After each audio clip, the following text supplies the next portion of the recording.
All right, good to see you guys. Yeah, no, just game planning, had to get out of there. So, yeah.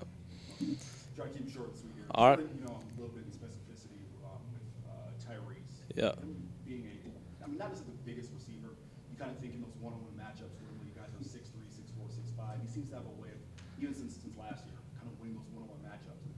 Is that kind of is that what you see in him, and B, as someone who was a smaller receiver yourself, what do you kind of attribute to having that skill to kind of win those matchups with the smaller receivers? Yeah, the thing that Tyrese has is he just outwills people. He outcompetes them, and he wants it more. So every single day he comes to work, he does what we ask, he does more than what we ask, and then when he gets out there on the field, 50-50 balls turn into 80-20 balls. So, we have the ultimate confidence on third down. If Tyrese is man-to-man coverage, let's go to zero. Okay, let's go to zero. You put it in play, he's going to come down with it. Now, if he doesn't come down with it, I have to, you got to make that one because I believe he can make everyone. So, and he does too. He does too. He holds himself to that high standard, and that's why he's the player he is, and that's why he's going to continue being that player and be a real good player here and in the NFL one day. Jay, we saw a couple of catches on Saturday where ball gets ricocheted and he's able to come down with it. Can you just talk about the hand-eye coordination and just how much? Oh yeah, he's got great hand-eye coordination. Some of the best I've been around. Probably him and Nelson Spruce at Colorado, who's like the Pac-12 leader in every statistical category. I played with them. Those two probably the best hand-eye coordination I've ever been around. That they both get it done. That neither of them were the biggest, neither of them were the fastest, but they're great football players. They find a way, and Tyrese is plenty fast enough and all that, but he finds a way, and he's going to go get it done, and we believe he's going to get it done every snap. I know Chris had the concussion earlier in the fall. Can you just talk about his growth from the time you got here to now? Oh yeah, well when I showed up, Chris, first thing you notice is his speed, because he's legit 4'3", probably around that area when he's actually timed and different things, and he's a smiley kid, he's a good kid to be around, and he just kept working, he kept working. He was having a real good spring, he got a little banged up, and then he came back in the fall, and honestly was having one of the best falls as any player on our whole team, and then got the concussion and put him a little bit behind. And then, Bryant game came, and, he didn't start that game, and he probably wasn't playing as much as he would like. And Tyrese actually got tired. He was backing up Tyrese that game, and I threw him in, and he caught that fade route and went up and got it. And so then I put him on the other side, and then he scored another touchdown. And he just made the most of all of his opportunities. And he's just a guy that continues to work and work and work and work, and he has that same skill set. He has a skill set to be really, really, really good here at FIU, and he showed that, in the Bryant game, and he showed flashes of it different places. We got to give him the ball in different times in other games, but then last game he was able to, go make some plays and all that stuff. The thing that has kind of developed in his game are those 50-50 balls, like that fade route he called in the end zone. The one in Bryant, the same way. If he can do that, which he's shown he can do it more and more and more, then he's almost, becomes an unstoppable force as well. So.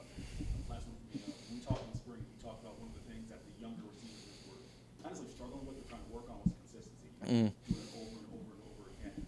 We saw, UTSA, young guys have the drops come back this week. Where do you see the younger receivers? Where are they at in terms of developing that consistency, maybe confidence in themselves as the season goes on? Yeah, they're developing. I mean, just getting their feet wet in college football. And they're going to get better and better and better, just like, we've gotten better and better as a team. The more snaps they play, the better they get. And I tell you what, they're working every single day. And they go out there and they push each other. And, they might, they're probably not happy with every single thing that happens, but heck, they come back to work every single day.